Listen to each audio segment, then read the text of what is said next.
Alright guys, this is Jerningham here. This is what's happening in Washington DC in America at the minute of protesting. As you can see, there's a lot of police there in a row, in a line. And San Francisco and California and New York are doing the same thing.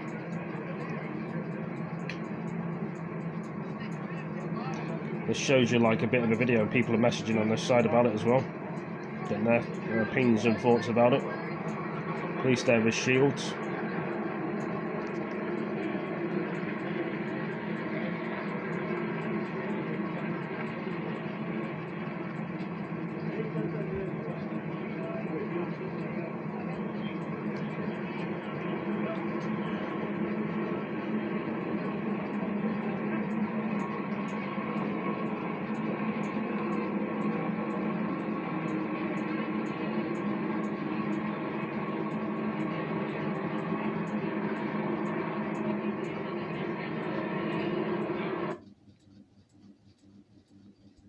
Cover expected. See it stopped there. You confirmed a bit of it. So it says the future of lives arranged inspected. People are still messaging. I don't know if it's the end of the video, but we got a bit of the it's called word I'm looking for here. Washington DC. That's what I was looking for. Military police. Yeah. There'll be probably more of this on YouTube if you've not watched it, or you can play it back or whatever. So that's that there. Let's see if there's anything else. To George Floyd. So just tell us a bit more about what Cuomo has been calling for. He's still calling for two things, and Cuomo's become New York, this was to the international community or the world right now because of his response to the coronavirus epidemic in New York. He's taken very strong measures here. He's held press conferences every day for the last, 70 days or so. Now Cuomo finds himself leading the biggest. People are messaging on that side as well. State in many ways in the U.S., New York, and what he's saying is two things. He is saying that there needs to be a ban on any sort of police tactics that led to the death of George Floyd, the knee into the neck tactic. But he's also saying that there needs to be a national system, uniform system on how to punish police because of wrongdoing. But right now, it's left up to individual states, individual prosecutors in individual states, and even the police departments themselves around the nation to define what is excessive force, what is not excessive force. Cuomo has come out and basically said we need to have a national standards, and we also need to set up an independent body that oversees all police brutality claims in the United States. It's a pretty strong measure, but ultimately it's not going to be Cuomo that decides that. It's going to be others, but that's how he's positioning himself. I will repeat again, Darren, it's important to note, I mentioned this briefly, New York City will go on a curfew as of 11 p.m. tonight. The biggest city in the U.S., 9 million people, curfew in about 3.5 hours from right now. Remarkable that New York City will be shut down from 11 p.m. until 5 a.m. on Tuesday morning. Why? And that is in direct response to the looting and clashes between protesters and police that we've seen the last 3 nights here. So. All right, Gabriel Elizondo reporting there for us from New York, where things seem to be pretty quiet there at the moment. Gabe, thanks for that. Let's cross over now to the West Coast and talk to Rob Reynolds, who's been there for us for the last couple of days. Rob, we're still trying to catch our breath from events happening over on the East Coast, so we thought we'd come to you just so that we can breathe for a minute. Just bring us up to date with what's been happening today as Los Angeles and California gear up for yet another night of protests. It's interesting, Darren, that you use that choice of words, because that is the chant that these protesters here in West Los Angeles have been repeating over and over again. I can't breathe. I can't breathe. Now, there's several hundred people have gathered here. It's a major intersection. You can hear the sirens going past. Their police are on hand, but keeping a relatively low profile. They're not lined up with their billy clubs or other non-lethal weapons in this particular area. A few minutes ago, maybe 20 minutes ago, a group of protesters went off in that direction. There's a major highway there. It's called the 405 highway. And they climbed onto the on-ramp, blocked traffic for a few minutes, but police moved them off. Traffic resumed, and the protesters, I did not see any of them being arrested, but they seemed to disperse pretty quickly in terms of that incident. So it's quite peaceful here. There not a lot of tension at this moment. Robin, I think there are various curfew restrictions in separate places and counties across the state. Do you think they're making any difference to the protests and some of the violence we've seen in the last few nights that you and I have been talking?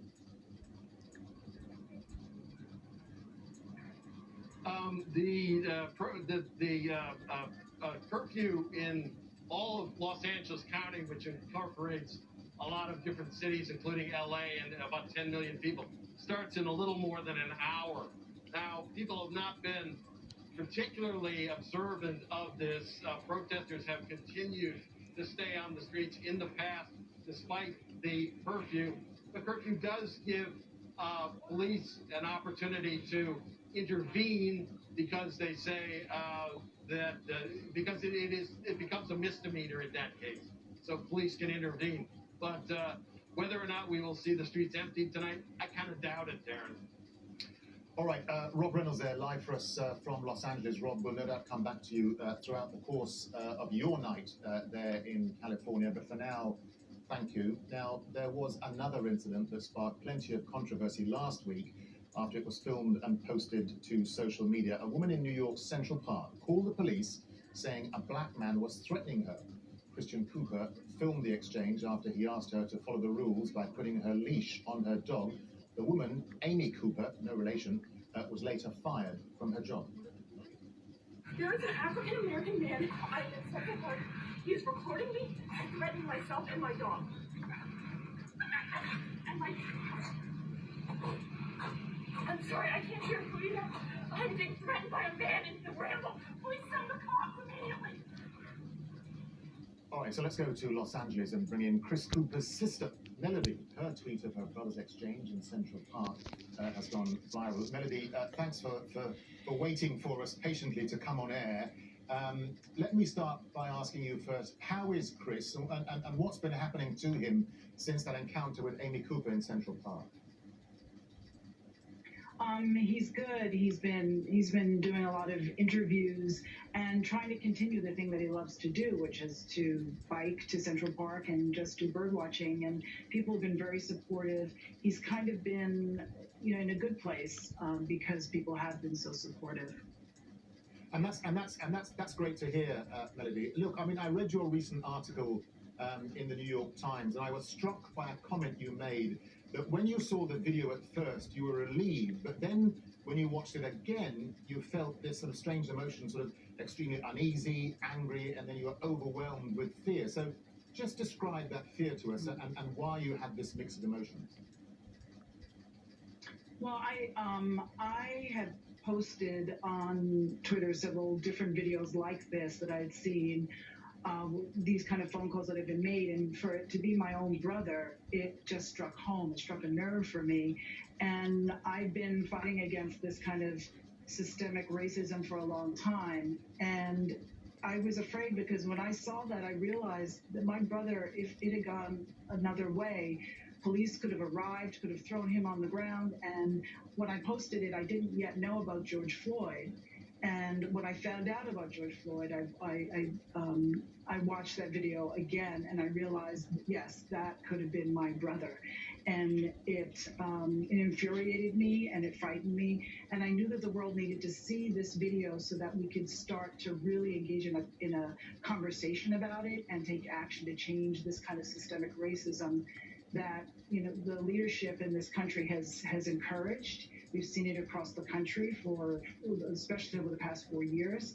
And I thought it was time for it to stop. Yeah, and for us to really address it. Yeah, that's an important point you make, Melody, because obviously people are drawing parallels between George Floyd and your brother. And when you see what happened to George Floyd in Minneapolis, and many other young black men getting killed by white policemen. Do you consider that actually your brother may have been very lucky to survive this incident with his life? Yes, and when I make a point of not watching the videos that are posted of black men and women being killed because I don't want that kind of pain. I mentioned that in the article that I wrote. But the other night, by accident, I happened to catch on the news part of the video of George Floyd being killed, and when he called out for his mama, it broke me because I have a son. And to hear that from a grown man who was being killed, the next day I went out, I'm in LA, and I went out to Fairfax, and I joined the protest because I can use my words, but I've been on protests all my life, and I knew it was time for me to get out there again and walk the streets with everyone, because it is very much, as Martin Luther King Jr. said, it is the language of the unheard that we have to go out and protest. Melody, let me just talk to you briefly, if I can, about Amy Cooper, same surname as Chris's, of course, but no relationship, because there are reports that she lost her job and that she's received death threats. What are your feelings towards Amy Cooper, and how do you think she should be held accountable for what happened? I think she does need to be held accountable.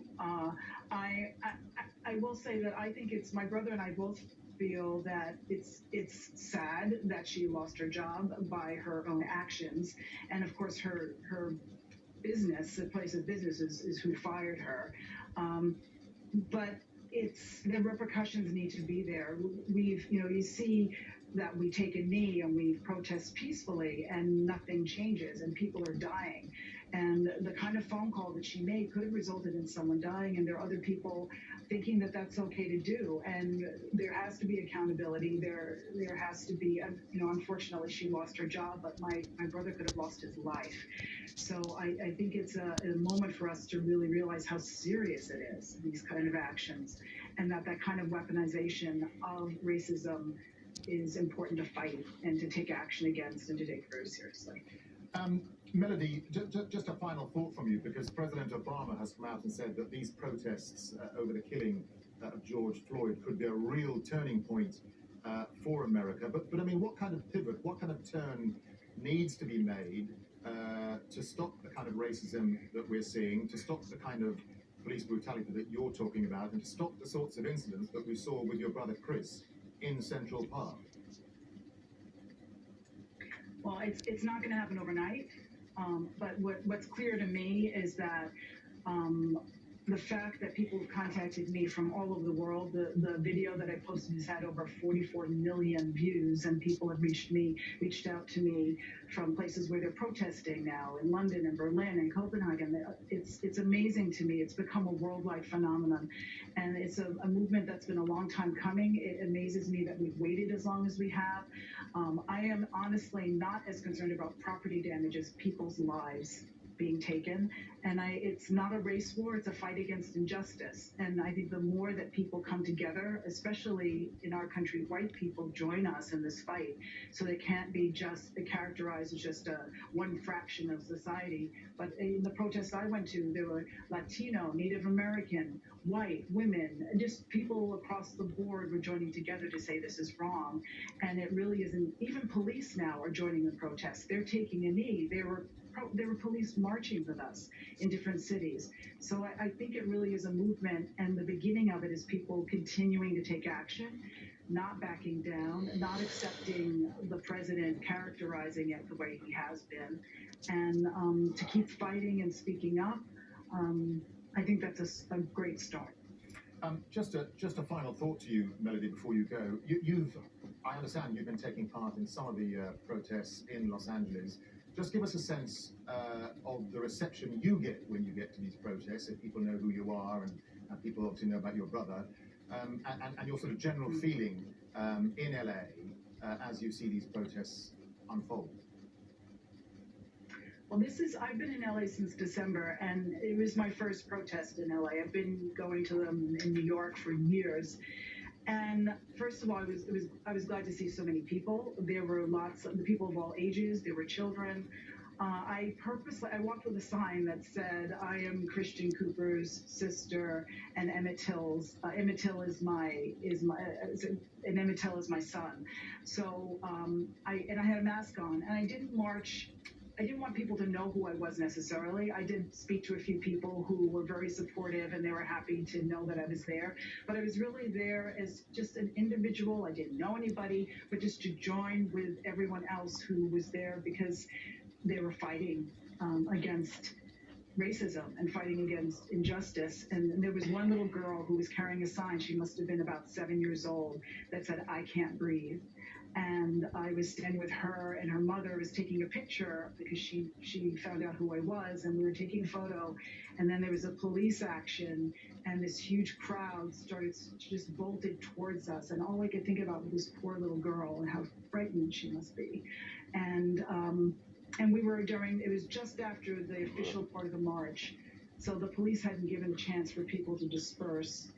I was there when you could see smoke from the cars being set on fire. Okay. I saw police, like coming en masse, and it was frightening at some points, but you could tell everyone still felt it was necessary to be there.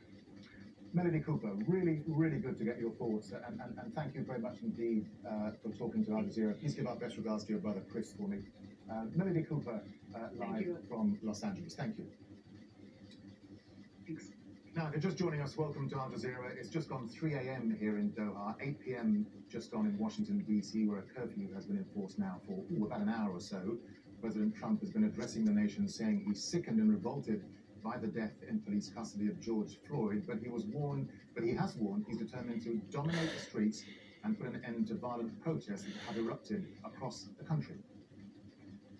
Well, police have been clashing with protesters in the streets surrounding the White House. They fired tear gas and stun grenades to force back the demonstrators. We'll be live to our correspondents, Kimberly Halkett and Shihab Batansi, in a moment. First here's what Donald Trump had to say. We cannot allow the righteous cries of peaceful protesters to be drowned out by an angry mob. The biggest victims of the rioting are peace-loving citizens in our poorest communities. And as their president, I will fight to keep them safe. I will fight to protect you. I am your president of law and order and an ally of all peaceful protesters. But in recent days, our nation has been gripped by professional anarchists, violent mobs, arsonists, looters, criminals, rioters, Antifa, and others. All right, so let's bring in our White House correspondent, Kimberly Halkett. Kimberly, so let's just roll the clock back a second, because obviously President Trump was speaking there in the Rose Garden. He was talking about justice will be served in the George Floyd case. He said he took an oath to uphold law and order. But this was Donald Trump talking tough, wasn't it? And we saw that dramatic exit across Lafayette Park from the White House over to the St. John's Episcopal Church. But just talk us through what he was talking about there before he threw the rule book away out the window and decided to walk across the park to the church. High drama, unprecedented, as you were saying, but just talk us quickly through the points he was making when he was talking in the Rose Garden first. Yeah, it was classic Donald Trump showmanship, a powerful message, but it was very scripted because as the president was speaking in the Rose Garden, we were hearing the sounds of gunfire as outside the White House, the protesters were being pushed back. The president's message that he is a law and order president, that he believes that the country has been gripped by people that were first protesting peacefully and exercising the right to speak in the First Amendment of the Constitution, but that those peaceful protests have been hijacked by what he calls domestic terrorism. He laid blame on the nation's governors, that they had not been forceful enough in quelling the unrest that has gripped the country. And as a result, he made an announcement without offering specifics that he, as president, was taking action to stop the violence, that he was going to end the what he called mob violence and civilian unrest. He was taking action, deploying the National Guard, and if that did not quell the violence, then he said he would deploy the military. Very briefly, the president skating some very thin legal ground here because the U.S. president does not have the right to deploy the military in order to enforce policing or domestic policies. That's the Posse Comitatus Act of 1878. Now, there is a small exception here that in the cases of insurrection or unrest, the U.S. president can, under the Insurrection Act of 1807, he has the power to restore order. The president didn't clarify what he believes gives him the right to deploy, but it was a very forceful presentation shortly after the U.S. president exited the Rose Garden after making that announcement that he would clamp down on the unrest that had caused just a night before for there to be flames outside the White House, and on Friday evening for the U.S. president to be in an underground bunker for his safety. He was walking on the very same ground. He had a dramatic show, classic Donald Trump, the reality TV president. He exited the White House. I'm drinking Sprite and lemon. Modern history for a U.S. president to walk out like that, Sprite and lemon. amid heavy police presence, including some 200 military police. He walked across Pennsylvania Avenue through Lafayette Park that had been the site of these protests and over to a church that had been burned in the basement set ablaze just the night before. Historic church known as the Church of the President's Church that for many, many decades, hundreds of years, it is the St. John's Episcopal Church. He stood there with a Bible, made some very brief remarks, and then walked back in. This is a president who likes a show, and he likes a show of force.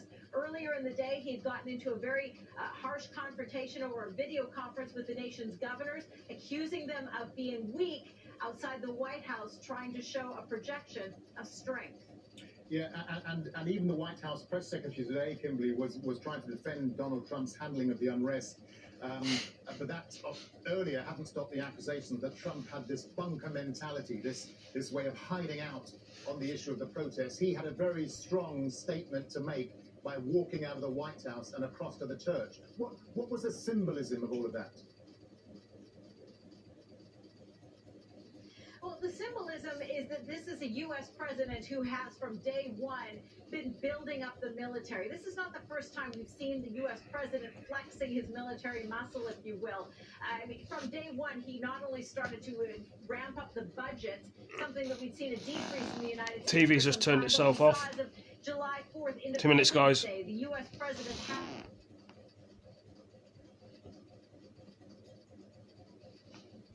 streets over the monuments. He had made an address from the National Mall. This is a president who has been inspired by other leaders around the world who have used and shown this kind of force, and he has emulated that. And this is what we saw outside the White House. We got intimations for several days, and even today, that something like this was coming. But in the last few hours, it was very clear. We saw the heavy presence of the guns atop the roof of the White House. We saw the convoys of the carriers carrying soldiers, the National Guard or military police, some 200 of them, and then the park police that normally guard the national monuments on horseback. We knew that these protesters were going to be pushed back, and it was as the U.S. president was speaking, it was an incredible split-screen moment to the sound of gunfire, of rubber bullets, pushing those protesters back, that the U.S. president, again, in a very dramatic fashion, very scripted, made this very strong announcement that he would be taking control of American streets if the governors did not. Kimberly, let me get a final thought from you before we talk to Shihab, who's outside on the streets there outside the White House.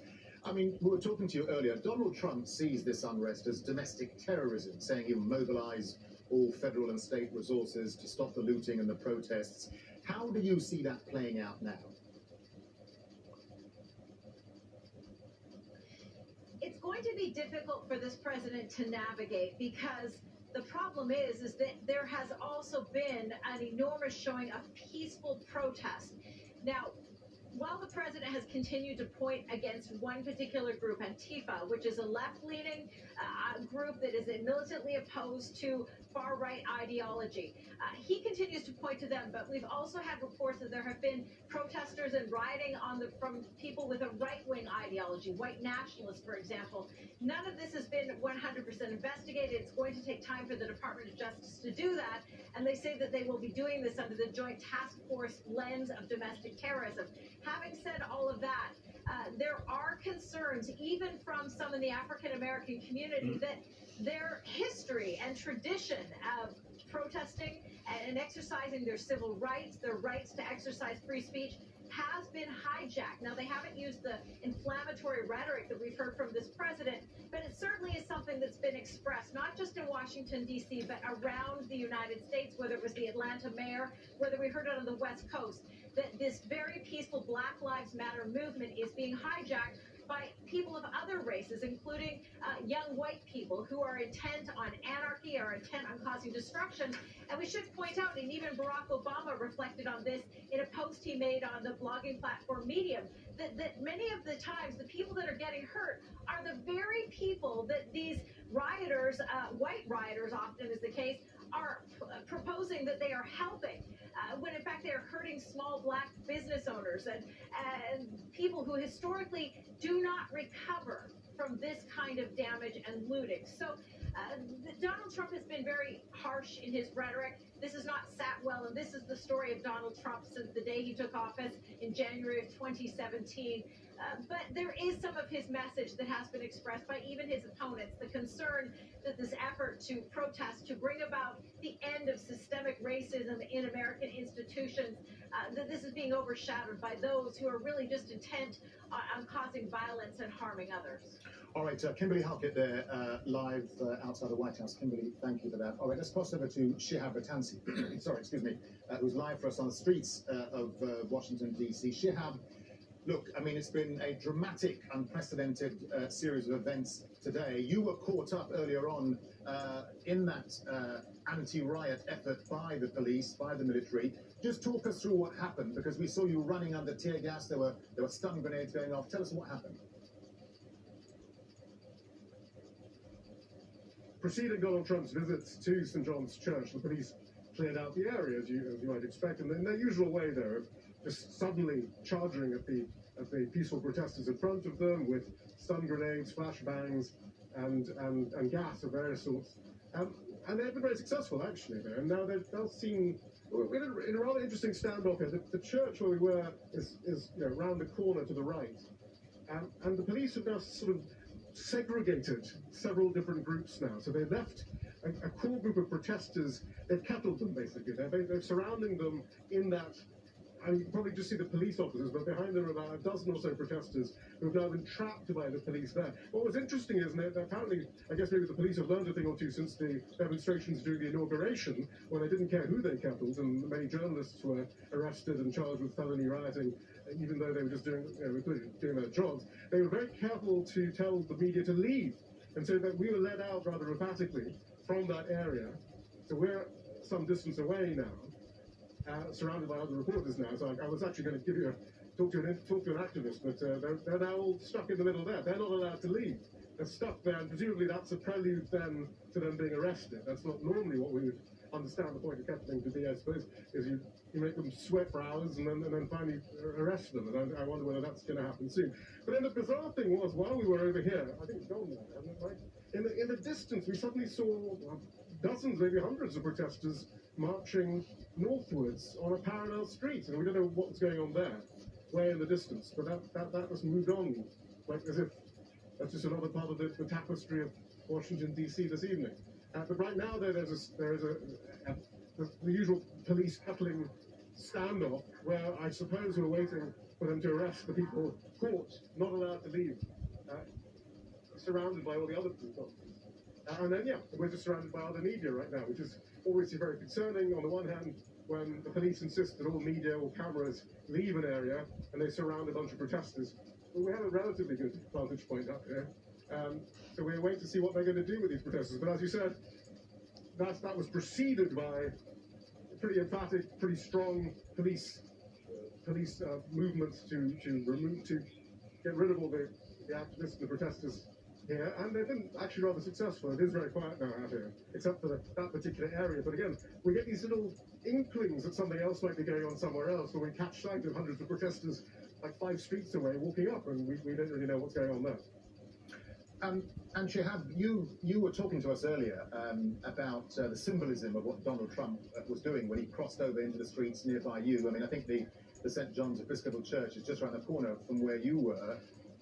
He was holding a Bible outside the church. It was quite extraordinary about this whole issue of symbolism and appealing to his base. And just talk us through that again, Shihab, because that was quite powerful stuff.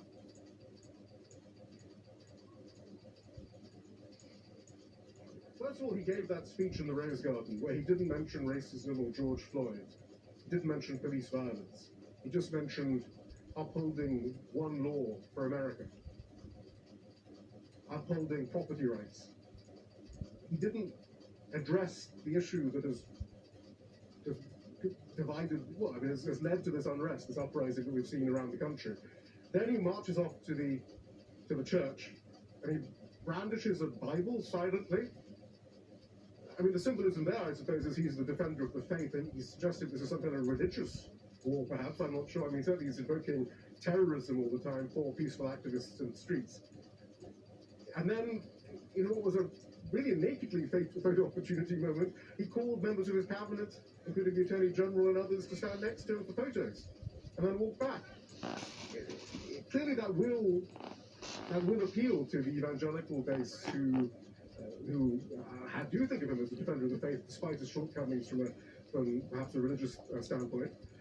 And the question is, though, is that enough? I mean, that we knew there was a discussion in the White House underway about what Donald Trump should do, whether he should act as unifier in chief or whether he should take a hard line. And clearly, the hard line has won. He's simply appealing to one part of the country that wants a crackdown, and I mean, whether that will be sufficient for him to, going forward, we're a long way from the election, of course, but his other advisors were saying, look, you do also need other voters too to vote for you. It's another key moment in this Trump presidency, isn't it? But how many key moments have we seen of such drama and just amazing symbolism? It was quite something, wasn't it, Dan? Shihab, I mean, literally, I'm still out of breath here, just trying to absorb it all. As we try and make some sense of it here on Al Jazeera. Listen, Shihab, thanks for the time being. Stay safe, and we'll come back to you a little bit later throughout the night, no doubt. So let's hear now from one of those protesters at the White House who spoke to Shihab before the police fired tear gas at the crowd. People need to come out here and give positive energy, give out positive vibes, positive a push in the right direction against how do I say this? Against well, the fact that everyone matters, everybody has a place in this world. As you can see, the energy is matched. I want President Trump to make better decisions. Everybody on this planet matters. Everybody on this planet has a place. Everybody has power, and we need to unite. Well, social media has captured thousands of encounters between protesters, looters, and the police. Some feature white demonstrators committing violence and vandalism, while ignoring pleas from black protesters to stop. And that's opened a tense conversation about the role of non-blacks in this movement. Heidi Castro has more. A black woman tries to cry stop to a group of white looters in Oakland, but the chaos drowns her out. This is not a black woman who's putting Black Lives Matter. 2 non-black protesters vandalize a cafe, but the African Americans whose lives are actually on the line fear they'll pay. Listen, don't spray stuff on here when they gonna blame black people for this, and black people didn't do it. And in Denver, black activist and school board director Tay Anderson intervened when he saw a white man defacing public property. I do get very frustrated when those who aren't people of color are destroying things in our name, and we end up getting the blame for it, but we didn't ask for it. The daytime protests organized by black civil rights groups have been largely peaceful across the U.S. But the nighttime rioting has involved people of all races. Whether the non-blacks are allies, anarchists, or even white supremacists, as some have accused, is unclear. We do have to write our own stories, and part of that is, yes, letting us be the voice. The divisions here are not simple. Protesters of various races in Washington, D.C. attacked a white man after he destroyed a sidewalk. Then they turned him into police. And a young white woman jumped in front of a young black man near the White House, blocking him from advancing police. The widely shared clip showed a moment of racial solidarity, even as many black Americans insist they write this chapter of their own history. Heidi Jo Castro, Al Jazeera, Washington. All right, let's head over now to Minneapolis, where this all started. It all began there, and talk to John Hendon again. John, so we understand that George Floyd's brother Terrence, he's been calling for calm across the country. He had some very moving words to say, didn't he? That's right, he did, and he spoke at just this spot, which is where George Going to Floyd Minneapolis spent now, his guys. last moments lying on the ground. We were in New York, just then we over were there in Washington, under the then knees of Minneapolis. 3 police officers, with one standing by. Terrence's brother said that George would not have wanted the kind of looting and violence that we see here. I must say, right now, that is not what's happening. It's generally not the kind of protest we see here in Minneapolis during the day. This is a kind of mixture of somber and festive. Over there, you've got people listening to a speaker. Over here, people are chanting "No justice, no peace." Someone's giving out free popsicles there and burgers here. And over there was a gentleman not long ago doing a weapons demonstration, trying to urge people to sign up for concealed carry permits to carry a gun. There's a sense of cooperation here, that these people all have something in common because they don't trust the institutions around them. And that was what Terrence Floyd was talking about. He said George would have wanted you to fight the power, to stand up for him in this instance where, in Terrence's words, he was murdered, but he would not have wanted the violence. This is a little of what Terrence Floyd had to say. Let's hunt it up. Yeah. Amen. Do this peacefully. Please. My brother moved here from Houston, and I used to talk to him on the phone. He loved it here. He started driving truck. He was good. So I highly doubt. No, I know. He would not want y'all to be doing it. And I'm not saying the people here whoever's doing it. Relax. And John, the other thing I just want to pick up with you is the private post-mortem that was carried out by the Floyd family. It found that he died of asphyxiation, but worryingly, that differs from the official preliminary report by the county medical examiner. That's right, Darren. I'm going to step back a little bit because I want to be able to show you the spot where he lay when that autopsy the moment that autopsy was recording. Right over here between this, there's a bus stop to the left, to this Cup food store, and a street light. He lay there with 3 police officers with their knees on him. And the original report that we see from prosecutors, we don't have the whole autopsy from the Hennepin County Coroner's Office, but we do have some excerpts that are in the charging documents used by prosecutors, and that says that he died of a heart problem. They said police contributed to it, but also that he had coronary artery disease and hypertension that might have contributed to it as well. It doesn't mean that the officers weren't culpable in that report, but it's dramatically different from the report we heard today. This private autopsy report said he definitely died of asphyxiation. The direct cause was the 3 officers kneeling on top of him, not just the one who had closed off George Floyd's air path by putting his knee on his neck, but also the other 2 who had crushed his lungs and made it difficult for air to come to his head. So this is just a much more dramatic autopsy that more directly links those officers, all 3 of those who were on top of him, with the death. And there'll probably be a little back and forth in court, but that concludes that this was homicide and that those officers with a direct because of that. Now, we do have some news here as well. There will be some memorial services, one here on Thursday in Minneapolis, one in North Carolina on Saturday, one in Houston, which is where George Floyd called his home. That's on Monday, and on Tuesday, a funeral service in Houston for George Floyd. So there's a lot of remembering of him going on, but that coroner's report will certainly be a matter of contention, those dueling two reports, Darren. And John, just before you go, we know that there's a curfew in Minneapolis as well. Just talk us through what's expected to happen tonight. What can people do, and are things likely to turn heated tonight, or will they remain peaceful as they seem to be now? Well, the curfew has been happening at 8 o'clock every night. Tonight it's moved to 10. And what happens at that hour is all stores are required to be closed. Only emergency services are open. If you're in a hotel, that little hotel store can serve you. But gas stations, everything else is closed. You can't call for takeout. You can't call a taxi. And what has been happening is at 8 o'clock when that curfew has come into effect, the protesters by the thousands have remained out. They've gathered in public spaces. And from Tuesday through Thursday nights, through Friday night, they really dominated. The police could not even break them up in order to get fire trucks in there to get to the fires that had been set. They had decided they couldn't protect the firefighters well enough.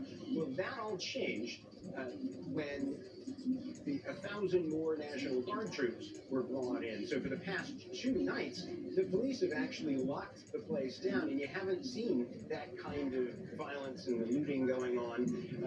The police, in their own right, have been very aggressive. They've been using tear gas and rubber bullets. We've seen them whiz past us, and we've smelled the tear gas as well. But some of the protesters have been hit several times, and I have to say, having seen this up firsthand, many of those protesters were doing nothing but standing there. But when the police want to move them, they issue an order to disperse, and then they start firing immediately. All right, John Hendren live for us there in Minneapolis. John, thank you for that. We'll no doubt come back to you a little bit later. Now, authorities in New York had imposed a curfew on the city after large protests on Sunday turned violent. Again, there were reports of police using excessive force, which Mayor Bill de Blasio condemned. Any situation where an officer does something, even in the context of protest and a tense situation, they do something offensive and inappropriate, there must be immediate investigation. There must be the appropriate penalty, and that penalty can include all the way up to being removed from the police force. There's a video going around of a police officer in the middle of a situation that admittedly looked chaotic, but where protesters were in front of that police officer drew his gun at some point yesterday. That, to me, seeing that video was absolutely unacceptable. Well, authorities in New York have imposed a curfew on the city after large protests on Sunday turned violent. Gabriel Elizondo joins us live now again from New York. Gabe, so just tell us where you are now and what's happening there. Yeah, we're at Astoria Park in Brooklyn. This has been a candlelight vigil that's been going on for well over an hour now here at this park. This is thousands of people are here. It's very quiet. People are taking a knee. Well, guys, I'm going to have to leave it there for the video because I've only got so much space on my phone. Hope you all enjoyed the video. If you want to see more of this, what's talking about now, it's on New York's news. AJ's news or something. Alright, guys, thanks for joining me. See you next video, peace.